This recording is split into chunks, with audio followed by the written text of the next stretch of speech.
Hi everyone. जैसे अभी exams के अभी सी इंटरमीडिएट के 15 से 20 दिन रह गए हैं। तो ऐसे आपके और मेरे माइंड में भी किसी टाइम पे आता है कि यार मैं अटैम्प्ट तो स्किप कर देता हूँ। आपके माइंड में ये आता है कि यार अगर मैंने सुना है कि बिग फोर में फर्स्ट अटैम्प्ट सेकंड अटैम्प्ट वालों को प्रेफर करते हैं, ये होता है वो होता है। बट अगर मैंने ये अटैम्प्ट दिया और मैं क्लियर नहीं किया तो मेरा क्या होएगा, ये सब एनग्जाइटी के कारण तो लोग अटैम्प्ट स्किप कर देते हैं। यार फर्स्ट ऑफ ऑल मैं आपको कहना चाहूँगा, मैंने अपने कॉलेज में और पोस्ट कॉलेज जब से मैंने अपने इंटर क्लियर किया है तो मेरे को आज तक ऐसा कोई भी बच्चा नहीं मिला जिसने बोला मैंने अटैम्प्ट स्किप करके कुछ अच्छा किया है। इवन मैक्सिमम लोग ये बोलते हैं कि यार मेरा सबसे बड़ा रिग्रेट ये है लाइफ का, मैंने अटैम्प्ट स्किप किया, पिछले टाइम में इजी पेपर आया था। और यही होता है रियलिटी में। जब भी आप अगर अटैम्प्ट स्किप करेंगे ना, या आप जो सा अटैम्प्ट है आप अपने पीछे वाले अटैम्प्ट का पेपर उठा के देखेंगे, आपको ये लगेगा यार पिछला पेपर बहुत ईजी आया था। तो लेटर ऑन आज आपका एग्जाम अब जनवरी में है, तो जनवरी के बाद अगर आप पेपर होने के बाद खड़े होंगे ना तो आप बोलेंगे यार ये टाइम को देना चाहिए था, इसमें बहुत ईजी पेपर आया है। और ये रियलिटी में होता है डीप डाउन। अभी मेरी कुछ देर पहले एक जने से बात हुई, उसने बोला यार मेरे अकाउंट्स के आई थिंक 2 रिवीजन हो गया, लू के 2 हो गया, टैक्स की 1 रिवीजन हुई है। और ऐसे उसने ग्रुप 2 का बताया। तो उसने बोला कि यार मेरे को एंग्जाइटी फील हो रही है कि मैं अटैम्प्ट दूँ ना दूँ, और मेरे को अटैम्प्ट स्किप करने का मन हो रहा है कि बाद में मौका तो ब्लॉक होएगा। यार पहले ना देखिए, मैं अटैम्प्ट की बात लेके आता हूँ बट एक सेकंड के लिए मैं होल्ड पे डाल तो देता हूँ, क्योंकि मैक्सिमम माइंड ना मेरा आजकल बच्चों का क्या होता है आर्टिकलशिप में घुस गया है कि आर्टिकलशिप में big four big four big four. यार टू बी ऑनेस्ट, मेरा खुद के इंटर में 3 अटैम्प्ट है। ग्रुप 1 मेरे साथ हुआ क्या था, नवंबर 21 में मैंने दोनों ग्रुप दिए थे। नवंबर 2021 में बहुत ग्रुप्स के लिए मैंने फॉर्म भरा, बट मेरा था मिसमैच हो गई थी प्लानिंग, क्योंकि वो प्यार वाला चक्कर होता है, लव वाला, ये सब मैं इन चीज़ों में पढ़ा हुआ था। और मैं पहले से पढ़ाई पढ़ाई के चक्कर में नहीं था बिल्कुल भी। मेरे को था कि फुल मस्ती करनी है, फाउंडेशन भी जैसे तैसे भगवान की कृपा से निकल गया। बट जब इंटर आया मैंने सोचा कि ये भी निकल जाएगा, बट लास्ट में से मेरी बहुत गंदी वाट लगा दी, क्योंकि ब्रेकअप हो गया था। जैसे नवंबर में एग्जाम है, अक्टूबर में हो गया। और ये रियल स्टोरी है। तो हुआ क्या, मेरे साथ जो मैंने प्लानिंग्स की थी कि मैं इस टाइम पे ये कर लूँगा वो कर लूँगा, वो सब मिसमैच हो गया, इनबैलेंस हो गया, सब बिखर गया मेरा। देन लेटर मेरे को लगा कि मेरे हाथ से ग्रुप 1 भी चला गया, ग्रुप 2 भी चला गया, मैं अटैम्प्ट स्किप कर देता हूँ, अगले टाइम में देखूंगा। मेरी तबीयत भी खराब हो गई थी। मेरे पेरेंट्स भी एग्री कर गए थे कि यार पेपर का बहुत डिप्रेशन ले गया, क्योंकि घर वालों को प्यार वाली बातें पता नहीं होती।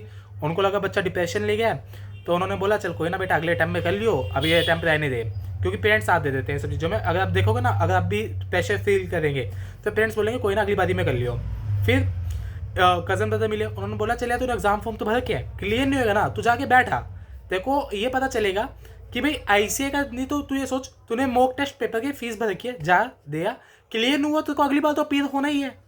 भाई अब नॉर्मल में नहीं क्लियर हुआ और तेरा माइंडसेट भी ऐसा है कि तेरे को मई 22 में बैठना है, अगर अब नहीं होगा तब भी कुछ नहीं जाएगा। एटलीस्ट तो ये पता चल जाएगा कि आईसीए किस तरीके के पेपर ले रहा है, हाथ में पेपर होगा, एक बार तू प्रेशर फील कर लेगा। अगर तू दोबारा मई में बैठेगा तो तेरे माइंड से एक हल्का सा प्रेशर कम हो जाएगा कि पेपर में बैठ के कैसा प्रेशर फील होता है। मैंने कहा ये भी ठीक है। मैं जाके आया, मैं दोनों ग्रुप दिए मैंने, और मेरी तैयारी कोई भी नहीं थी, मैंने क्लासेस की थी वो भी आधी अधूरी अटकी हुई। मतलब मेरा अकाउंट्स तो देखो स्टार्टिंग से ठीक है, मैं एक बार पढ़ के कर लेता हूँ। और फर्स्ट ग्रुप मेरा हो गया था, सेकंड नहीं हुआ था मेरा, सेकंड मेरा मतलब ये लगा लो 30% हुआ था हर सब्जेक्ट का। तो और मेरा फर्स्ट ग्रुप में ना क्या था, मैंने टैक्स का था बहुत पहले कर लिया था, मतलब ये लगा लो मार्च में कर लिया और पेपर मेरा नवंबर में। और मैंने रिवीजन कुछ भी नहीं की, जीरो रिवीजन। बट पेपर से एक एक दिन पहले मैंने थोड़ा थोड़ा देखा।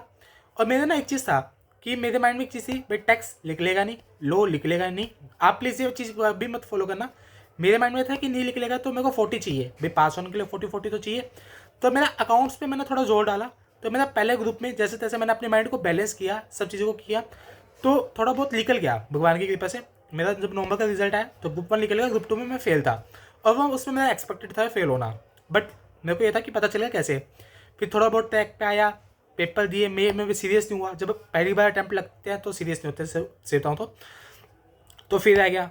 फिर नवंबर में जाके मेरे को ये आया कि यार अब कॉलेज भी खत्म होने वाला है, सब चीज़ें खत्म हो जाएगी, फिर मैं ज़िंदगी में करूँगा क्या, भाई पेपर ही देता कोई ना रहूँगा, आर्टिकलशिप भी शुरू करनी है।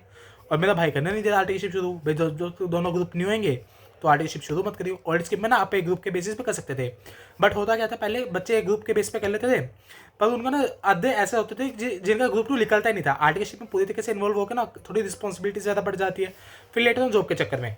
तो इस चक्कर में मेरे को कंप्लीटली मना कर देता, भाई जब तक तेरा नहीं निकलेगा आर्टिकलशिप शुरू नहीं करेगा। तो थोड़ा माइंड फोकस पे आया, फिर वो निकल गया। तो फिर मैंने आर्टिकलशिप स्टार्ट करी एसएस कोठारी से, मेरे को मिल गई थी एसएस कोठारी, टॉप 10 फर्म है। फिर लेटर अब मैं ईवाई में काम कर रहा हूँ, बिजनेस कंसल्टिंग प्रोफाइल में। तो अब एक चीज़ देख लीजिए, 3 अटैम्प्ट है तब भी मिल गई। क्यों? क्योंकि फिर मैंने अपने जैसे कोठारी में मिल गया, उसके बाद मैंने स्किल्स पे काम किया। कोठारी भी मिल जाता है, उसमें नंबर ऑफ अटैम्प्ट को कोई क्राइटेरिया। मेरा इन शॉर्ट कहने का मतलब है यार, ऐसे मैंने अब तक है ना ईवाई में हूँ तो ऐसे बंदे भी देखे जिनसे बिग 4 में रैंक आने के बाद भी बहुत टाइम से वेट कर रहे हैं, 4-4 महीने वेट हो गया। तो अब कुछ जनों के रिज्यूमे आते हैं, मैं इवन उनकी हेल्प नहीं कर पाता, कई बार जब वैकेंसी नहीं होती। और इवन SRCC हो गया, टॉप कॉलेजेस हो गए, उनके बच्चे भी कई बार वेट करते रहते हैं। और कई बार लगने को जिनके मल्टीपल अटेम्प्ट्स हैं उनकी भी आर्टिकशिप लग जाती है। हर बार ब्लेम जाते हैं रेफरेंस नहीं होती यार। मैं खुद का 3 टाइम है, मैं इसका कहता हूँ क्योंकि मैंने कंटिन्यूसली 5 से 6 महीने लगातार रिज्यूमे भेजी है, इंटरव्यू में रिजेक्शंस आया है। तो ये पार्ट हो गया उस चीज़ का। तो आप प्लीज़ उसमें से मत निकाल दीजिए माइंड से कि मेरे को जब अगर अटैम्प्ट लगे तो बिग 4 नहीं मिलेगा। 3-4 अटैम्प्ट तक नॉर्मल होता है। नॉर्मल इन द सेंस मैंने ये नहीं बोल रहा कि आप अटैम्प्ट लगाइए अपने, मैं बोल रहा हूँ कि अगर आपके 3 या 4 तक है तो अपने आपको प्लीज़ टेंशन में मत लीजिए। 4 से ज़्यादा है तब भी भगवान आपके लिए कुछ बेटर प्लान कर रखा होगा। एक चीज़ तो आप सोचिए, इंटर का टाइम 5 से 10% आता है, आप क्लियर करके आए हैं, तो इट मीन्स आप कितनी परसेंटेज से ऊपर है इस टाइम पे। तो अपने आपको लो मत फील कीजिए, एक बार अपनी जर्नी स्टार्ट करने का सोचिए। अब मैं हूँ इंटर में, जहाँ मेरे पेपर के एग्जाम आने वाले हैं। आपका माइंड से देखिए आर्टिकलशिप पर मैंने टेंशन निकाल दी है।